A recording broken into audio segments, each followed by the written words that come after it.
नमस्कार, मैं हूं नेहा पत। रात के 8 बज रहे हैं और अब वक्त है दिन भर की हर बड़ी खबर को बारीकी से परखने का, खबरों में छिपे हर पहलू को समझने का, ताकि खबर का वो सच सामने आए जो हमेशा के लिए पत्थर की लकीर साबित हो। इसीलिए शुरुआत करते हैं दिन की सबसे बड़ी खबर यानी राजस्थान के गुर्जर आंदोलन से, जिसकी आग में आज राजस्थान पूरे दिन जला और उसकी तपिश पूरे देश में महसूस की गई। कुछ गुर्जर संगठनों ने अपनी मांग के लिए आंदोलन का रास्ता अपनाया और रेलवे ट्रैक को निशाना बनाया, जिससे कुछ ट्रेनों को रद्द करना पड़ा और 1 दर्जन से ज्यादा ट्रेनों का रूट बदलना पड़ा। दूसरी ओर राजस्थान सरकार आंदोलन पर उतरे गुर्जर नेताओं को मनाने के लिए एड़ी चोटी का जोर लगा रही है। इस बीच गुर्जर आंदोलन में दो फाड़ होने की भी खबर आई है। गुर्जर समुदाय के एक पक्ष ने किरोड़ी सिंह बैंसला पर यह आरोप लगाया कि वो अपने बेटे को आगे बढ़ाने की कोशिश कर रहे हैं। यही नहीं, 80 गांवों की पंचायत ने राज्य सरकार से समझौता होने का दावा करते हुए प्रदर्शनकारियों को रेलवे ट्रैक खाली करने को कह दिया, जिससे बैंसला समर्थक भड़क गए और उन्होंने सरकार पर आंदोलन में फूट डालने का आरोप लगा दिया। इस तरह गुर्जर आंदोलन की आग में एक और पक्ष जुड़ गया।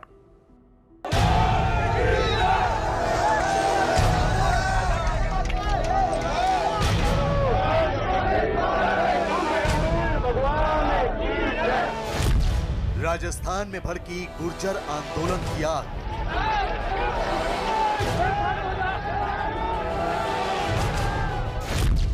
रेलवे ट्रैक पर उतरा गुर्जर नेताओं का गुस्सा।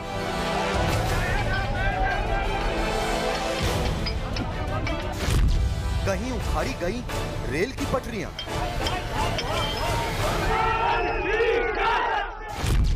कहीं ट्रैक पर बैठे आंदोलनकारी। सड़क पर शुरू हुआ चक्का जाम। पिछले करीब 1 दशक से सुलग रही गुर्जर आंदोलन की चिंगारी एक बार फिर भड़क उठी है। राजस्थान के भरतपुर में गुर्जर आंदोलन से जुड़े सबसे बड़े नेता किरोड़ी सिंह बैंसला ने खुद कमान संभाल ली है। इसके बाद राजस्थान में जगह जगह गुर्जर आंदोलन की आग फैलती चली जा रही है। गुर्जर आंदोलन जब भी भड़कता है, रेलवे की शामत सबसे पहले आती है, क्योंकि गुर्जर आंदोलनकारी सबसे पहले रेलवे ट्रैक को ही निशाना बनाते हैं। इस बार भी आंदोलनकारियों के निशाने पर रेलवे ट्रैक ही है। हमारी मांग नहीं मानी जाएगी तब तक कुछ नहीं होगा। तो अभी आप देखिए कि पीछे ये कार आई है, लेकिन इसको आगे नहीं बढ़ने दिया जा रहा और इस तरीके से ये देख सकते हैं कि यहाँ से लौटाया जा रहा है। बिल्कुल किसी को नहीं जाने दे रहे हैं, बिल्कुल किसी को नहीं, सिर्फ इमरजेंसी और मोटरसाइकिल बस। आप आगे आप नहीं लाठी वाठी ले रही, लाठी क्यों? हम यही नहीं, ऑल राजस्थान बंद करना चाहते हैं। ऑल राजस्थान बंद है, बंद होगा, जगह जगह आंदोलन लगेंगे। कोई नहीं आ रहा, समाधान करे सरकार। और अभी राजी से कुछ नहीं हो रहा, अब मानेगी लाठी से। अब लाठी से काम चलेगा। 2008 में शुरू हुए गुर्जर आंदोलन का सबसे बड़ा चेहरा किरोड़ी सिंह बैंसला को माना जाता है। किरोड़ी सिंह बैंसला खुद भरतपुर में एक रेलवे ट्रैक पर बैठ गए और उन्होंने ऐलान कर दिया है कि इस बार लड़ाई आर पार की होगी। सरकार जब तक झुकती नहीं तब तक ना तो वो रुकेंगे ना ही थकेंगे, यानी जंग लंबी चलेगी। तो ये ऐसे ही चलता रहेगा। हम जब तक संघर्ष करेंगे जब तक हमारी मांग पूरी नहीं। किरोड़ी सिंह बैंसला के खुद मैदान में उतरने से गुर्जर आंदोलनकारियों के हौसले बुलंद हैं। आंदोलनकारियों ने दर्जनों जगहों पर रेलवे ट्रैक को जाम कर दिया है। फिलहाल आंदोलन का केंद्र बना है भरतपुर का पिलूपुरा गांव, जहां किरोड़ी सिंह बैंसला खुद मौजूद है। यहां सैकड़ों की संख्या में मौजूद आंदोलनकारी सरकार को सीधी चुनौती दे रहे हैं। ये सामाजिक काम है, मैं अकेला बात नहीं करना चाहता, सबके साथ बात करूंगा। ऐसा ही पूरी प्रदेश की जनता ये जानना चाहती है आखिर पेच कहाँ फंसा हुआ है। पूरी जनता ये जानना चाहती है, आखिर चौथी 5वीं बार आप ट्रैक पर बैठने को मजबूर हुए हो, आखिर पेच फंसा हुआ कहाँ है? हमें हमारा बैकलॉग चाहिए, सारा पेच नहीं है, हमारी मांगे पूरी हों। भरतपुर ही नहीं, आंदोलनकारियों ने राजस्थान के कई जिलों में हंगामा किया। और रेलवे ट्रैक को नुकसान पहुंचाया। गुर्जर समुदाय के लोग अपनी मांग मनवाने के लिए डटे हुए हैं और रेलवे ट्रैक के बाद पेड़ काटकर सड़कों को भी रोका गया। देखिए, हम कहीं नहीं जाएंगे, ये बात तो क्लियर है। और आपके माध्यम से मैं पूरे राजस्थान के एमबीसी समाज को मैं न्योता दे रहा हूं कि हर एक तहसील से एक एक दो दो यहां आ जाएं, जिससे कि जब इस पे निर्णय हो तो पूरे राजस्थान की पंचायत के हिसाब से निर्णय हो। ऐसा ना लगे कि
को मनवाने के लिए सड़क पर उतरे हैं। मांगे में 3 बड़ी मांग है। एक मांग है कि जो बैकलॉग जो है रिजर्वेशन के अंदर 5% रिजर्वेशन पहले से एमबीसी में मिला हुआ, लेकिन बैकलॉग भरने की मांग को लेकर है। दूसरी जो मांग है कि 9th शेड्यूल के अंदर आरक्षण को शामिल कर दिया जाए। और तीसरी जो मांग है कि जो गुर्जर पहले जो एजिटेशन हुए थे उसके अंदर जो गुर्जर परिवारों से जिनमें मौत हुई थी उनके परिवारों को किसी परिजन को नौकरी दी जाए, मुआवजा दिया जाए, ये मुख्य मांग है। हालांकि इसको लेकर कई सारे पैच है। सरकार की ओर से कहा जा रहा है ज्यादातर मांगे मान ली गई है, लेकिन इनका कहना है कि मांगे नहीं मानी गई है।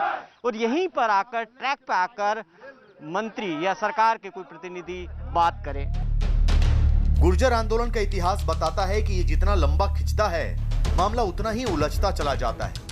इसलिए राजस्थान सरकार के हाथ पैर फूले हुए हैं। सरकार ने रविवार को आंदोलन शुरू होते ही मंत्री अशोक चांदना को गुर्जर नेताओं से बातचीत के लिए भेजा, लेकिन उन्हें खाली हाथ ही लौटना पड़ा।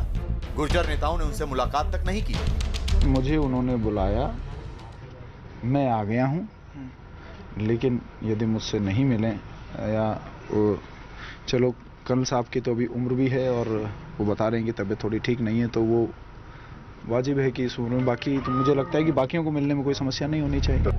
राजस्थान सरकार के मंत्री को उल्टे पांव लौटाने के बाद गुर्जर नेताओं ने आंदोलन और तेज कर दिया, जिसके बाद दिल्ली से मुंबई का रेल रूट बुरी तरह बाधित हो गया और सड़क यातायात में भी मुश्किलें शुरू हो गईं।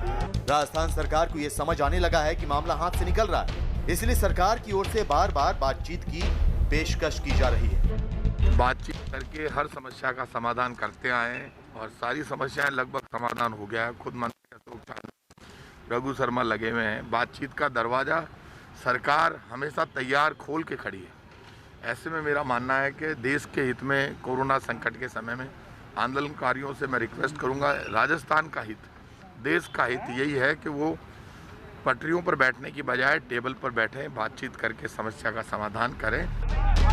सरकार की इस अपील का भी जब कोई असर नहीं हुआ तो राजस्थान सरकार ने आनन फानन में यह ऐलान कर दिया कि उसने गुर्जर आंदोलनकारियों की सभी मांगे मान ली हैं। सरकार को उम्मीद थी कि मांग मानने का ऐलान करते ही गुर्जर नेताओं का रुख जरूर बदलेगा, लेकिन ऐसा हुआ नहीं। इस पे गुर्जर आंदोलन समिति को विचार करना चाहिए और सरकार ने प्राय सारी बातें जो संविधान सम्मत है वो मान ली है, तो उनको वार्ता करके और आंदोलन को शांतिपूर्ण तरीके से समाप्त करना चाहिए। मैं अपील करता हूँ कि कर्नल बैंसला जी जो स्वयं बहुत बड़े पदों पे रहे हुए हैं, उनको तत्काल राज्य सरकार के प्रस्तावों पर विचार करके और अपेक्षित निर्णय लेना चाहिए। मैंने आपको बता दिया हमारी जो मेजर डिमांड है, मुख्य डिमांड तो है बैकलॉग। ये आंदोलन कब तक जारी रहेगा? जब तक हमारी मांग पूरी न हो। कल साधना जी भी आए थे, मुलाकात हुई थी, क्या बातचीत हुई है? हमारी उनसे कोई बातचीत नहीं हुई, वो लेट आए, मैं उनको यहाँ नहीं लाना चाहता था।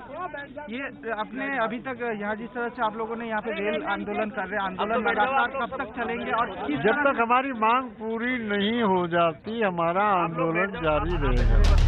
सरकार के बार बार ऐलान करने के बाद भी गुर्जर नेताओं ने यह ऐलान किया है कि जब तक उन्हें लिखित आश्वासन नहीं मिलता वो रेलवे ट्रैक से नहीं हटेंगे। इस बीच गुर्जर नेताओं ने सरकार पर यह आरोप भी लगा दिया है कि राजस्थान सरकार गुर्जर समाज को बांटने की कोशिश में लगी है। इसकी शुरुआत गुर्जर नेता हिम्मत सिंह के बयान से हुई, जिन्होंने कर्नल किरोड़ी सिंह बैसला पर यह आरोप लगाया कि वो अपने बेटे को गुर्जर समाज का नेता बनाने की कोशिश कर रहे हैं। देखिए, बैसला जी को अपने बेटे को स्थापित करने की बहुत जल्दबाजी है। ये सामाजिक एक लीडरशिप होती है, उसमें तपना पड़ता है। ये राजगद्दी नहीं मिली है बैसला जी को कि बैसला जी को राजगद्दी मिल गई और अपने बेटे को राजगद्दी का स्थान उत्तराधिकारी सौंपने की बात है। बैसला जी को बहुत जल्दबाजी हो रही है और विजय को भी बहुत जल्दबाजी हो रही है अपनी विरासत को संभालने की, बैसला जी की विरासत को। लेकिन ये विरासत सामाजिक विरासत है और सामाजिक विरासत में तपना पड़ता है। सरकार सरेआम झूठ बोलती है। ये सरकार वादे की पक्की नहीं है। यहाँ कुछ कह जाती है, जब लक्ष्य दिखाई देता है जब कुछ कहती है, और जब थोड़ा लक्ष्य शांत हो जाता है तो कुछ कहती है। ये जो जनता परेशान हो रही है वो सब जनता मिलकर के सरकार से कहो। हमें शौक नहीं है कोई भी आरक्षण, क्या कोई रेल रोकने का या कोई चक्का जाम करने का।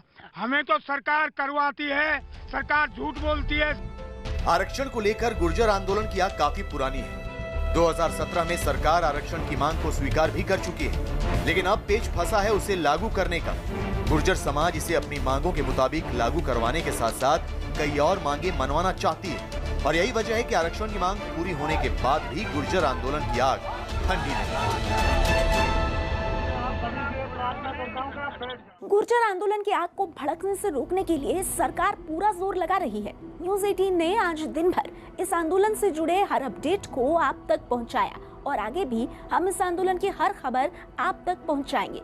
फिलहाल यहाँ रुकेंगे एक छोटे से ब्रेक के लिए, और ब्रेक के बाद जब लौटेंगे तो दिखाएंगे पाकिस्तान में अल्पसंख्यकों पर आई एक नई आफत, जिससे पाकिस्तान के अल्पसंख्यकों के लिए इंसाफ का हर रास्ता बंद हो गया है। पाकिस्तान में अल्पसंख्यकों की नई मुसीबत पर पूरी रिपोर्ट एक बहुत छोटे से ब्रेक के बाद।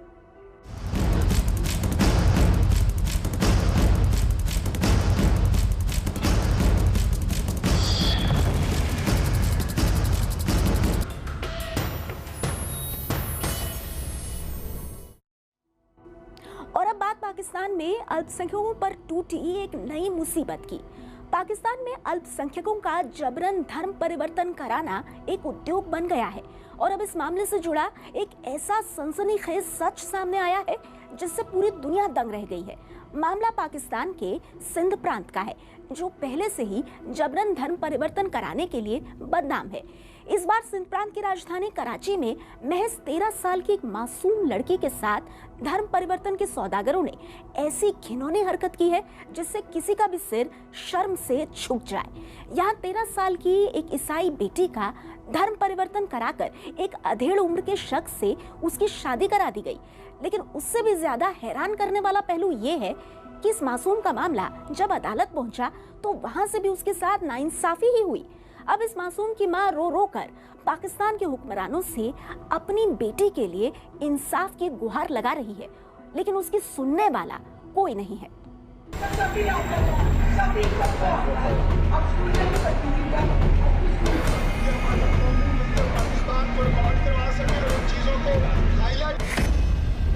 पाकिस्तान में एक और नाबालिग लड़की की जबरन शादी।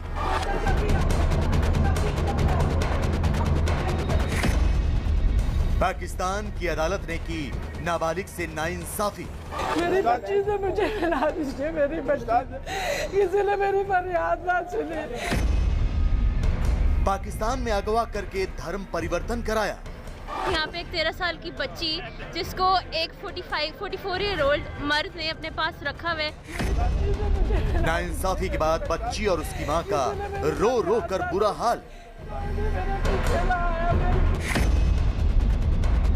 इमरान राज में अल्पसंख्यकों पर अत्याचार जारी।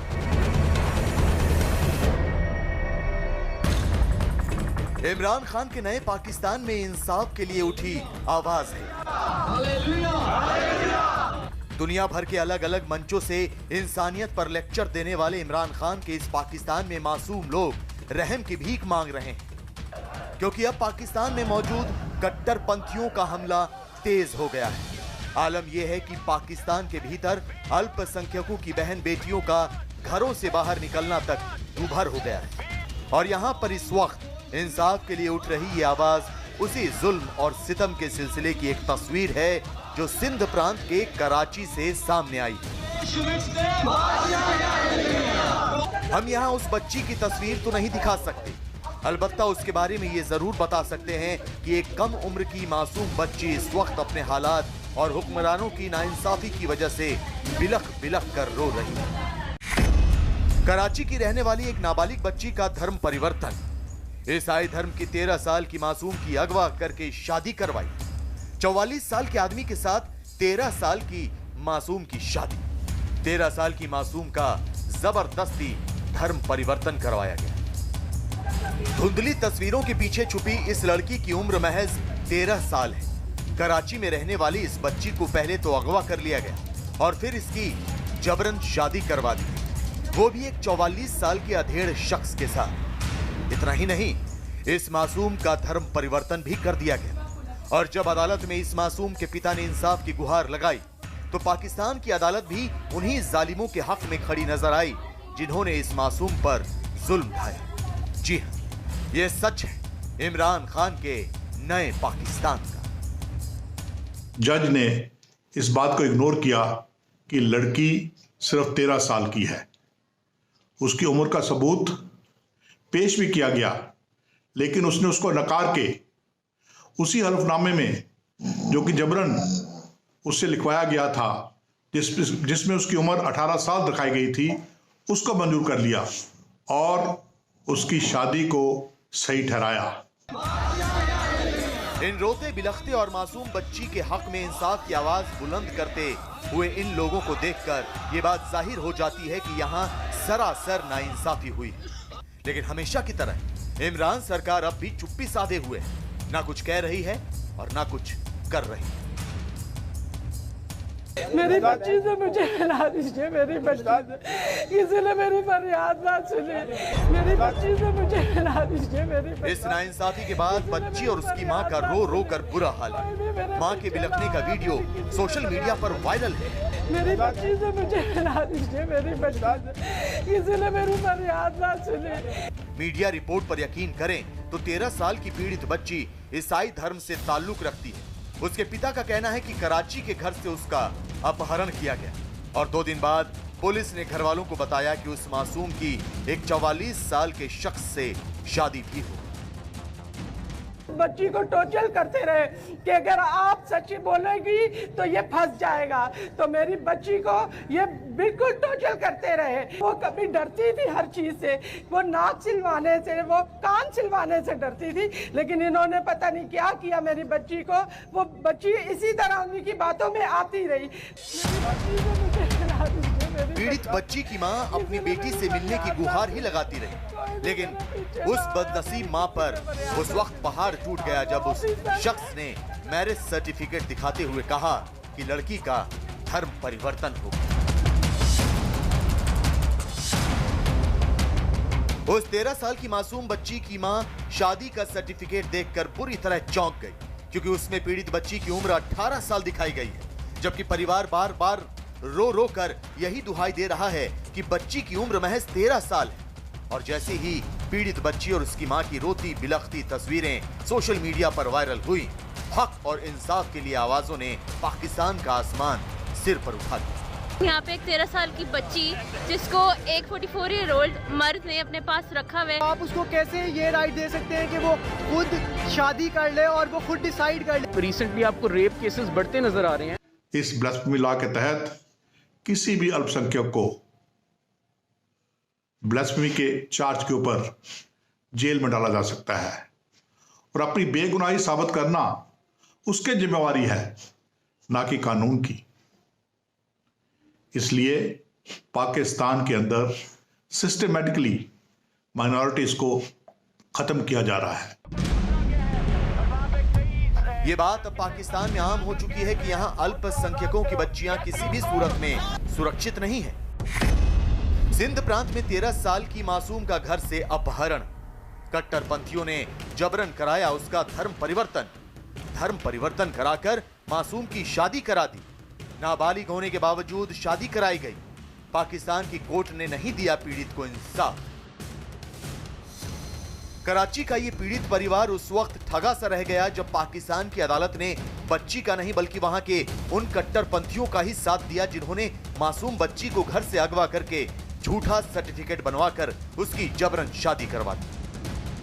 पाकिस्तान का सिंध प्रांत इसके लिए मशहूर है क्योंकि ज्यादातर अल्पसंख्यक सिंध प्रांत में ही रहते हैं, लेकिन सिंध प्रांत की सरकार या सिंध प्रांत के कोई भी कानून अल्पसंख्यकों को बचाने में नाकामयाब रहे हैं।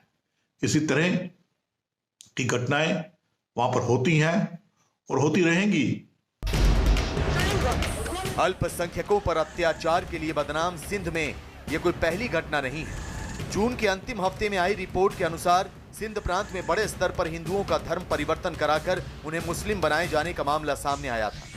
सिंध के बादीन में 102 हिंदुओं को जबरन इस्लाम कबूल कराया गया और ऐसे किस्से जब भी सामने आते हैं तो साथ में कई सवाल भी खड़े होते हैं। पाकिस्तान वो मुल्क है जहां सत्ता पर काबिज होने के लिए वहां के सियासतदान आवाम को बरगलाने के लिए किसी भी हद तक जा सकते हैं। इमरान खान इसकी सबसे ताज़ा मिसाल है। पाकिस्तान की सत्ता में आने से पहले इमरान खान ने दावा किया था कि जबरन धर्म परिवर्तन और ऐसी शादियों पर लगाम लगाएंगे, लेकिन उनके कुर्सी पर बैठते ही पाकिस्तान के कट्टरपंथी और धर्म परिवर्तन की दुकान चलाने वाले मौलाना और भी बेलगाम हो गए और अब इमरान खान से जुड़े ऐसे राज सामने आने लगे हैं जिससे ये साफ हो जाता है कि इमरान खान से किसी भी तरह की उम्मीद करना पूरी तरह बेमानी है, क्योंकि उनका अतीत ये बताता है कि उन्होंने कामयाबी की सीढ़ियां चढ़ने के लिए हमेशा ही फरेब का सहारा लिया है। उनके अतीत का ऐसा ही सच बताया है इमरान खान के उस्ताद क्रिकेटर सरफराज नवाज ने। माँ को मिलने दे प्लीज, माँ को मिलने दे प्लीज, माँ को मिलने दे। किसी ने मेरी फरियाद ना सुनी, कोई भी मेरे पीछे ना आया, मेरी किसी ने फरियाद ना सुनी।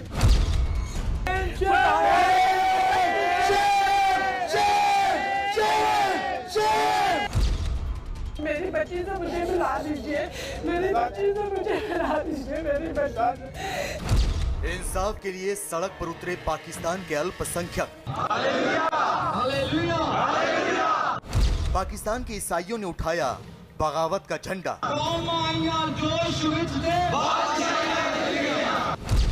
इमरान की सत्ता के खिलाफ अल्पसंख्यकों की बगावत।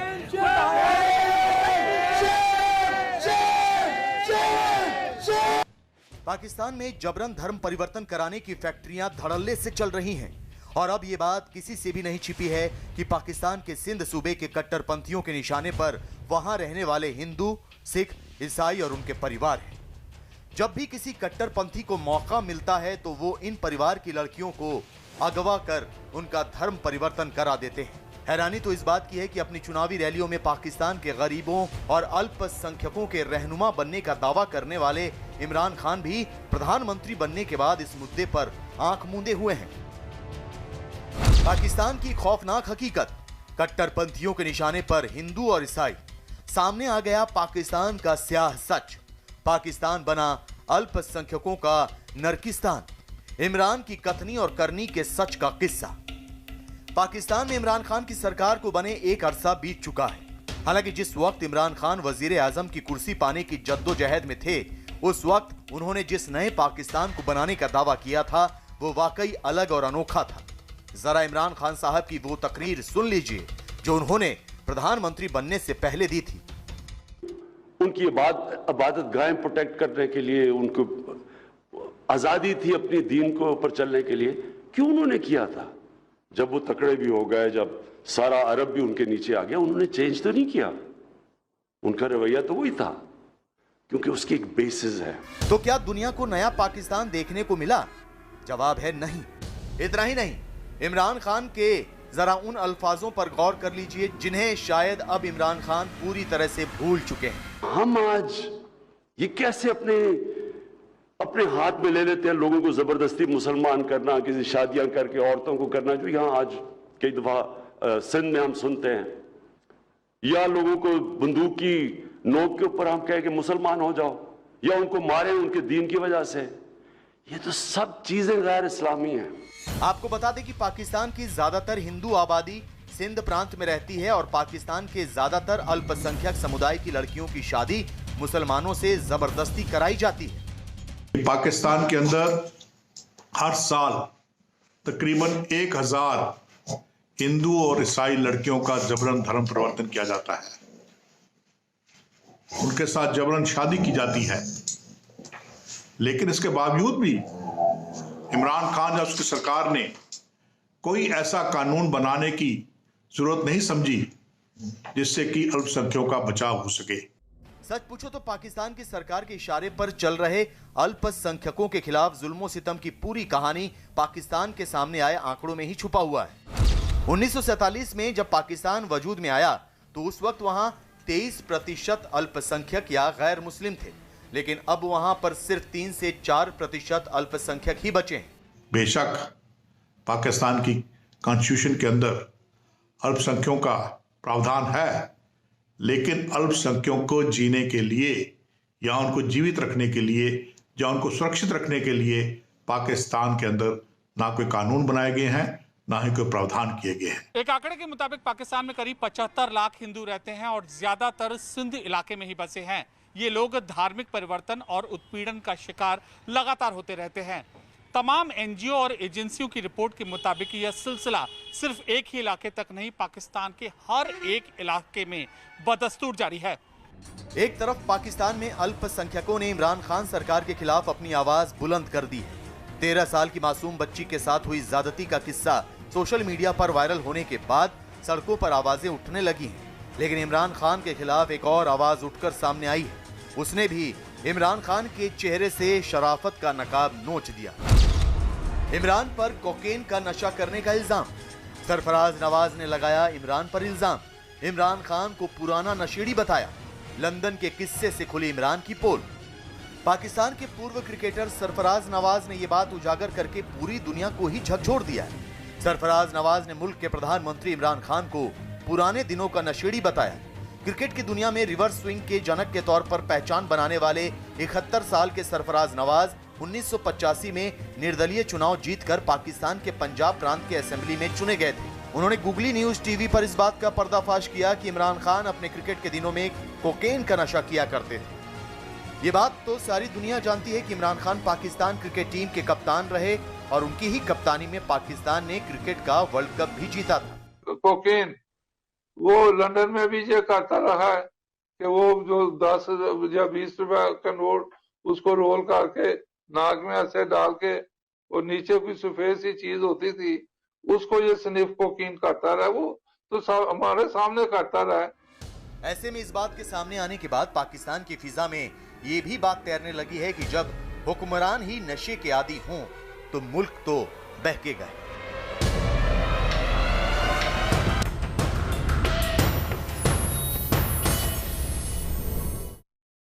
भारतीय सेना से मुंह की खाने के बाद चीन की लाल सेना की पोल पूरी दुनिया में खुल गई है, क्योंकि चीन हमेशा से ही झूठा शक्ति प्रदर्शन कर अपनी सेना को दुनिया की सबसे ताकतवर फौज के तौर पर पेश करता था। लेकिन अब लाल सेना की सच्चाई पूरी दुनिया जान चुकी है। चीन सच के सामने आने से पूरी तरह बौखला उठा है। साथ ही अब चीन के अंदर भी राष्ट्रपति शी जिनपिंग पर उंगलियां उठनी शुरू हो गई हैं। इससे परेशान शी जिनपिंग ने जंग का नगाड़ा बजा दिया है। भारत से लगी सीमा पर चीन न सिर्फ सैनिकों और हथियारों का जमावड़ा बढ़ा रहा है, बल्कि सड़क और रेलवे ट्रैक का जाल बिछाने में भी जुट गया है। हालांकि भारत ने वक्त से पहले ही चीन का ये पैंतरा भांप लिया है और उसे उसी की जुबान में जवाब भी दे रहा है।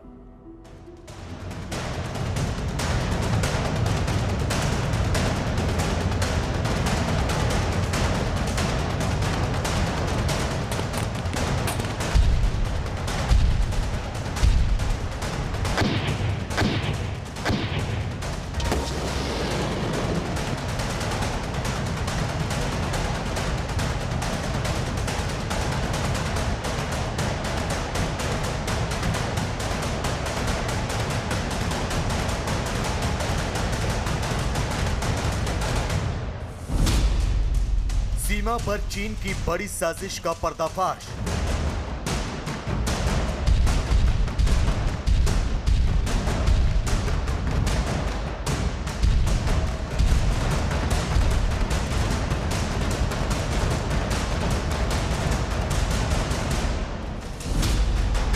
भारत से डरे चीन का पहाड़ पर मिशन सड़क।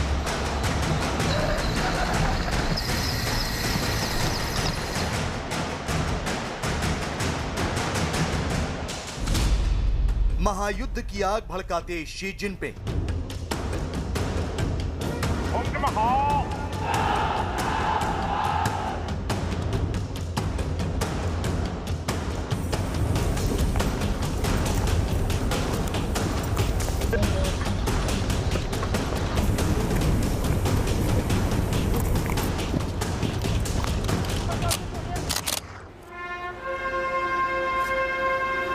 कम्युनिस्ट क्रांति के बाद से चीन सुपर पावर बनने की हर मुमकिन कोशिश कर रहा है। आर्थिक मोर्चे पर अमेरिका के लगभग बराबर खड़ा हो जाने के बाद से तो उसके हौसले बहुत ज्यादा बुलंद हो गए।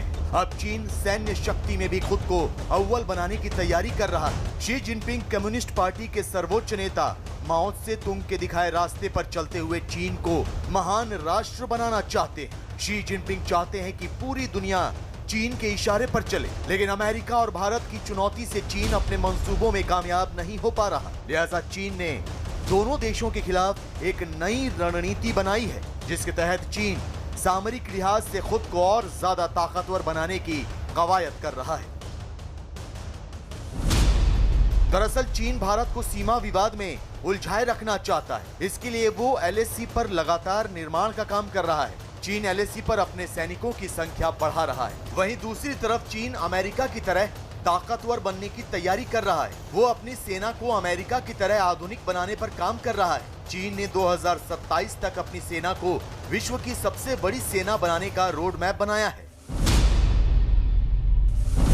डेंग जियाओपिंग ने 80 के दशक में चीन में आर्थिक सुधारों की शुरुआत की थी। डेंग जियाओपिंग ने यह तय किया था कि चीन भी वर्ल्ड ऑर्डर के हिसाब से ही चलेगा, लेकिन पहले तो हु जिनताओ, उसके बाद शी जिनपिंग ने चीन को महान बनाने के सपने के तहत आक्रामक नीतियां इख्तियार कर ली, जिसके बाद से पूरी दुनिया में उनकी मुखालफत शुरू हो गई।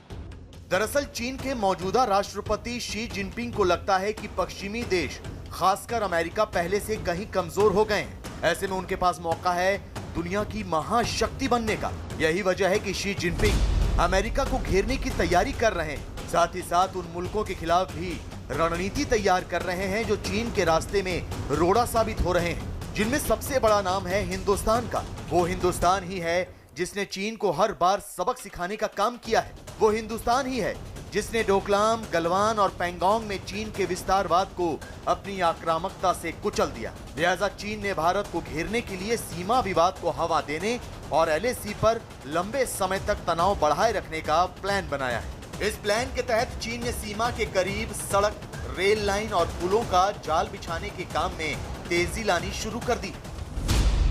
चीन सामरिक और रणनीतिक रूप से महत्वपूर्ण सिचुआन तिब्बत रेलवे लाइन बनाने का काम शुरू करने जा रहा है। ये रेलवे लाइन सिचुआन के यान से शुरू होकर तिब्बत के लिंजी तक जाएगी। इस रेलवे लाइन के बनने से चीन की पहुंच अरुणाचल प्रदेश की सीमा तक हो जाएगी। इस रेल लाइन के बनने के बाद लहासा तक की 48 घंटे की यात्रा महज 13 घंटे में पूरी होगी। ग्लोबल टाइम्स के मुताबिक सिचुआन तिब्बत रेलवे लाइन की लंबाई 1011 किलोमीटर होगी। इस रूट पर ट्रेनें 120 किलोमीटर प्रति घंटे से लेकर 200 किलोमीटर प्रति घंटे की रफ्तार से चलेंगी।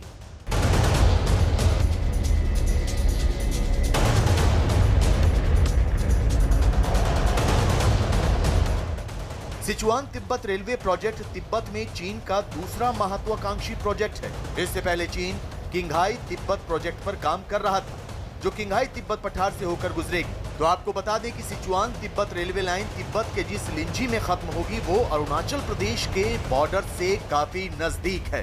मतलब ये कि पूर्वी लद्दाख के बाद चीन अरुणाचल प्रदेश से लगती सीमा पर भी विवाद खड़ा करने की कोशिश में है। चीन LAC के करीब रेल लाइन और सड़कों का जाल बिछाकर अरुणाचल प्रदेश के करीब अपना धाक जमाना चाहता है। जिस अरुणाचल प्रदेश को वो दक्षिण तिब्बत का हिस्सा बताता आया है, वहां अपने सैनिकों की संख्या बढ़ाने की फिराक में।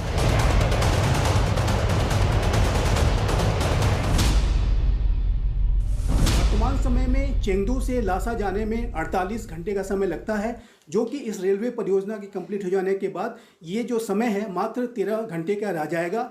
और ये जो रेल परियोजना पूरी हो जाने से चाइना की जो रेल नेटवर्क की जो दूरी है वो भारत के अरुणाचल प्रदेश के पास तक हो जाएगी। और इससे जाहिर है कि चाइना पूरे अरुणाचल प्रदेश के जो सीमावर्ती इलाके हैं वहाँ पे इंफ्रास्ट्रक्चर डेवलपमेंट को लगातार मजबूत करता जा रहा है। और इस तरह की रेल परियोजना के पूरा हो जाने से किसी भी तरीके के भारत चीन युद्ध के समय में चाइना को अपने जो स्ट्रेटेजिक एसेट्स हैं उसको मूव करने में आसानी होगी।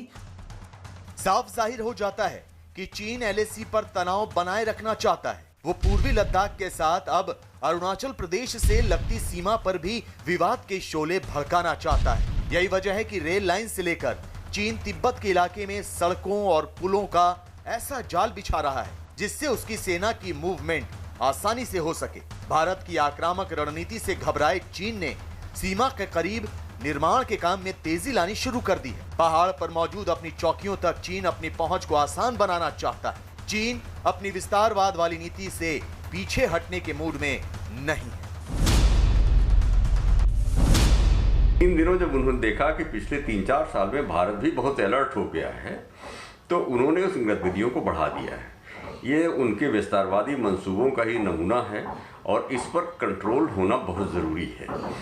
इस बीच भारत ने भी बॉर्डर रोड ऑर्गेनाइजेशन ने और अभी आपने देख ही लिया कि प्रधानमंत्री और रक्षा मंत्री सीधा एकदम बॉर्डर तक गलवान घाटी तक जाके पहुंच के लोगों से मिलजुल आए, तो वो उसकी चिंता का विषय है। और भारत को अब तक वो सन 62 वाला कमज़ोर देश मान रहा था, लेकिन वो मुगालता लगता है उसके दिमाग से निकल गया है और अब वो भारत की ताकत से थोड़ा सा सहमा हुआ है।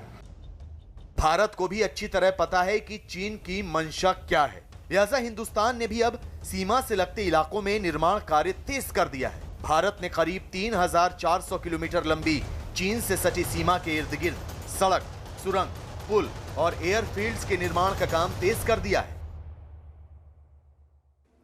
जमीन को लेकर चीन का सिर्फ भारत से ही विवाद नहीं है, बल्कि अपनी विस्तारवादी नीति की वजह से उसने पूरी दुनिया को जंग का मैदान बना रखा है। चीन के रवैये को देखते हुए दुनिया के ज्यादातर देशों ने उसके खिलाफ मोर्चा खोल दिया, जिससे चीन अकेला पड़ गया। लेकिन इसके बावजूद चीन खुद को बदलने के लिए तैयार नहीं है।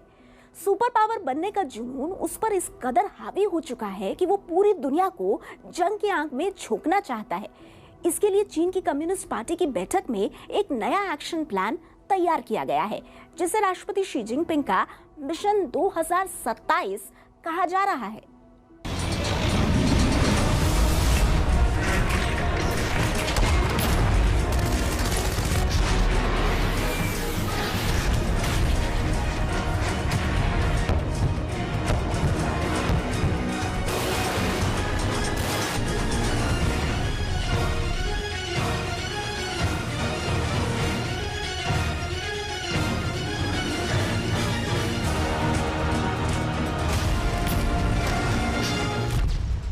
शी जिनपिंग के माथे पर खून सवार।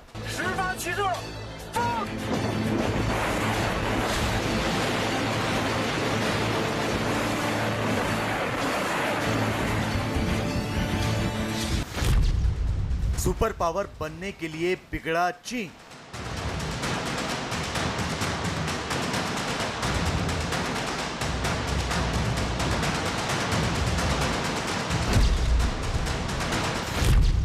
अमेरिका से अदावत, चीन की आफत।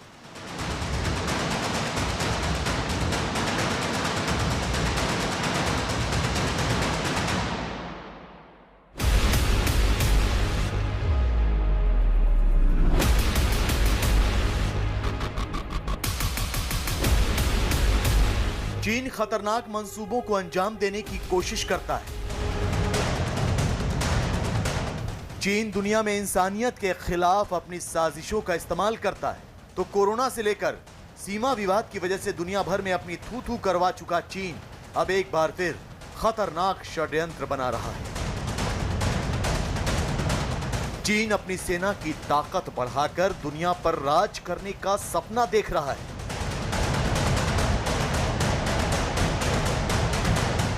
माओ की राह पर चलते हुए शी जिनपिंग वर्ल्ड लीडर बनना चाहते हैं। वो विश्व की महाशक्ति के तौर पर चीन को स्थापित करना चाहते हैं, जिसके लिए चीन ने अपना लक्ष्य तैयार कर लिया है। चीन ने अमेरिका की तर्ज पर खुद को सैन्य महाशक्ति बनाने का ब्लूप्रिंट तैयार कर लिया है। चीन अपनी सेना पीपल्स लिबरेशन आर्मी को अमेरिकी सेना के तर्ज पर बनाना चाहती है। चीन अपनी सेना को मजबूत करे, इससे किसी को कोई आपत्ति नहीं होनी चाहिए, लेकिन दरअसल चीन अपनी सैन्य शक्ति के जरिए पड़ोसी देशों पर धाक जमाना चाहता है। चीन की यह कोशिश है कि वो गरीब देशों को पहले कर्ज दे और फिर उसके बाद सैन्य शक्ति से उन देशों पर कब्जा करे।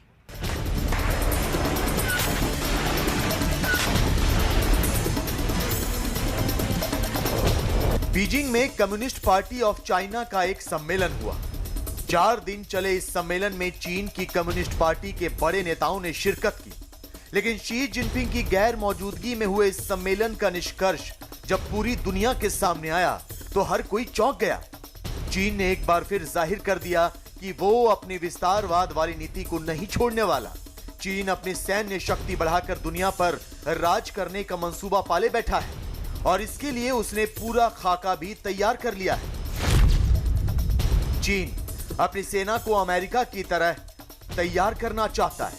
चीन अपनी सेना का आधुनिकीकरण कर सबसे बड़ी सैन्य शक्ति बनना चाहता है। चीन ने 2027 तक एक आधुनिक सेना तैयार करने का लक्ष्य रखा है। पीपल्स लिबरेशन आर्मी के 100 साल पूरे होने पर चीन बड़ी ताकत बनना चाहता है। माओ से तुंग के बाद 67 साल के Xi Jinping communist party of China के सबसे शक्तिशाली नेता बनकर उभरे हैं। उनके हुक्म के बिना किसी भी प्रस्ताव को पास नहीं किया जा सकता और ना ही कोई लक्ष्य निर्धारित किया जा सकता है। लिहाजा इस बार भी ऐसा ही हुआ। सीपीसी की केंद्रीय समिति के 4 दिन तक चले 5वें सत्र के बाद चीन ने ऐलान कर दिया कि वो 2027 तक एक ऐसी सेना तैयार कर लेगा जो अमेरिका से कहीं ज्यादा बेहतर और ताकतवर होगी। पीएलए को अमेरिका की तर्ज पर एक आधुनिक सेना में तब्दील कर दिया जाएगा। मकसद साफ है, शी जिनपिंग अमेरिका को चुनौती देते हुए चीन को सुपर पावर बनाने का मंसूबा पाले बैठे हैं। चीन की जो सेना है ये वास्तव में माओ त्से-तुंग की वो सेना है जिसके सहारे उन्होंने पूरे देश में मार्च किया था और 1949 में आके चियांग काई शेक को हटा के चीन की सत्ता पे कब्जा किया था। उसके बाद भी उन्होंने सरकारी सेना का नाम भी पीपल्स लिबरेशन आर्मी ही रखा और उसको अब 100 साल पूरे हो रहे हैं। तो उस 100 साल पूरे होने की खुशी में वो कुछ बहुत बड़ा कारनामा करने के चक्कर में हैं और उसका क्या होगा, कैसे करेंगे, ये आने वाला समय बताएगा। चीन का मिशन 2027 दरअसल विश्व युद्ध भड़काने का काम करेगा, इसलिए क्योंकि इससे हथियारों की होड़ बढ़ेगी। अगर चीन खुद को ताकतवर बनाएगा तो अमेरिका कहीं पीछे नहीं रहेगा, वो भी अपनी सैन्य क्षमता बढ़ाएगा। इससे तनाव पैदा होगा और यही तनाव आगे जाकर युद्ध में भी तब्दील हो सकता है। लेकिन चीन को इससे कोई फर्क नहीं पड़ता। चंद दिनों पहले ही शी जिनपिंग ने अपनी सेना से मुखातिब होते हुए कहा था कि उसे जंग के लिए कमर कस लेनी चाहिए। तभी से इस बात के कयास लगाए जा रहे थे कि शी जिनपिंग अपनी साख बचाने के लिए दुनिया को जंग की आग में झोंकने से भी पीछे नहीं हटेंगे। वैसे फिलहाल चीन और अमेरिका की सेना के बीच जमीन आसमान का अंतर है। खासकर वायुसेना के मामले में चीन अमेरिका से कहीं पीछे है। आपको बता दें कि अमेरिका के पास 12,304 युद्धक विमान हैं, जबकि चीन के पास 4,182। अमेरिका के पास 41,760 बख्तरबंद वाहन हैं, जबकि चीन के पास सिर्फ 6,000। अमेरिका के पास 5,800 परमाणु बम हैं, जबकि चीन के पास 320। थल सेना के मामले में भले ही चीन अमेरिका से 21 हो, लेकिन अमेरिका के पास अत्याधुनिक तकनीक और जंग लड़ने का तजुर्बा चीन से कहीं ज्यादा है। यही वजह है कि चीन अब अमेरिका की तर्ज पर अपनी सेना को आधुनिक बनाने पर जोर दे रहा है। लेकिन उसकी ये कोशिश दुनिया को विश्व युद्ध की ओर धकेल सकती है। दो शक्तियों के बीच जंग छिड़ी तो ये पूरी दुनिया को अपनी जद में ले सकती है। ये ऐसी रिपोर्ट्स हैं कि चाइना अपने 14वीं पंचवर्षीय योजना के तहत अपने मिलिट्री मॉडर्नाइजेशन के प्रोसेस को तेज करने जा रहा है और चाइना का लक्ष्य 2027 तक मिलिट्री की पावर को यूनाइटेड स्टेट्स की मिलिट्री के समान बनाने का है। और चाइना इस महत्वाकांक्षी योजना पर अब तेजी से कार्य करने जा रहा है, जो कि इस बात को दर्शाता है कि आने वाले समय में चाइना का जो एग्रेशन है, चाइना का जो असर्टिव बिहेवियर है और तेज होगा और ये पूरी दुनिया के लिए एक चैलेंज निस्संदेह प्रस्तुत करेगा। शी जिनपिंग लंबे समय तक राष्ट्रपति की कुर्सी पर बने रहना चाहते हैं। शी जिनपिंग नहीं चाहते कि उनके देश में कोई भी विद्रोह का झंडा बुलंद करे। शी जिनपिंग अपने खिलाफ उठने वाली हर आवाज को कुचल देना चाहते हैं। लिहाजा उन्होंने 2035 तक का खाका तैयार कर लिया है। उन्होंने अपनी सेना को आधुनिक बनाने के साथ आर्थिक गतिविधियों को धार देने का प्लान तैयार किया है। ऐसा माना जा रहा है कि शी जिनपिंग ये सब कुछ अपनी जनता में राष्ट्रवाद जगाने और विरोध के शोर को शांत करने के लिए कर रहे हैं। लेकिन अमेरिका चीन की कम्युनिस्ट सरकार की हर चाल पर पैनी नजर बनाए हुए है। अमेरिका चीन को किसी भी तरह की रियायत नहीं देना चाहता। यही नहीं, उसने चीन को जमीन, आसमान और समंदर में घेरने की कवायद तेज कर दी है। दक्षिण चीन सागर हो या प्रशांत महासागर, भारत के साथ सीमा विवाद हो या ताइवान का मसला, अमेरिका खुलकर चीन की मुखालफत कर रहा है।